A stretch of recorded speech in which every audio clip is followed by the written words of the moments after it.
જય માતાજી દોસ્તો, હું આજે બનાવું છું ઢોકળા. અને ઢોકળા માટે તમે આવી રીતે ચોખા, ચણાની દાળ તમે ઓવરનાઇટ પલાળી દો. એમાં મેં થોડીક મગની દાળ નાખી હતી, પછી મેં આની આ રીતે મિક્સરમાં પેસ્ટ કરી છે. તમે પણ સેમ આવી પેસ્ટ બનાવી દો, એકદમ મસ્ત.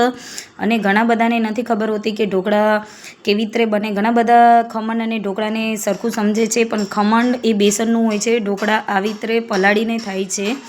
અને તેના માટે હું આ વિડીયો બનાવું છું. એમાં ખાટું દહીં ઉમેરો તમે, પછી આવી રીતે મિક્સ કરી લો અને તેને 4-5 કલાક પલાળીને રાખો. પછી આવી રીતે આથો આવવા દો. એમાં લીલા મરચાં અને લસણની પેસ્ટ નાખો, મીઠું નાખો, હળદર તમે નાખી શકો છો, નાખવી હોય તો ઓપ્શનલ છે.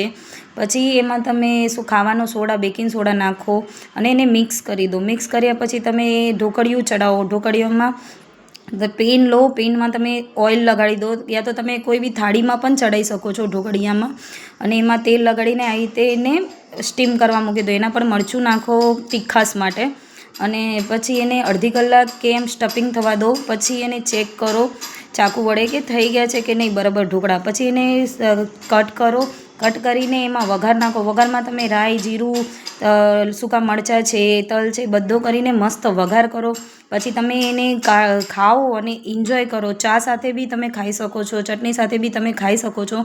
અને હું એમ તો નહીં કંઈ સારું જેવા પોચા પોચા છે, પણ આવા મસ્ત જ ઢોકળા થાય છે.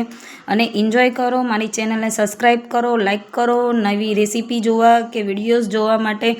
અને આ ચેનલને આગળ પણ વધારો. અને પછી મળીએ કાલે. જય માતાજી દોસ્તો.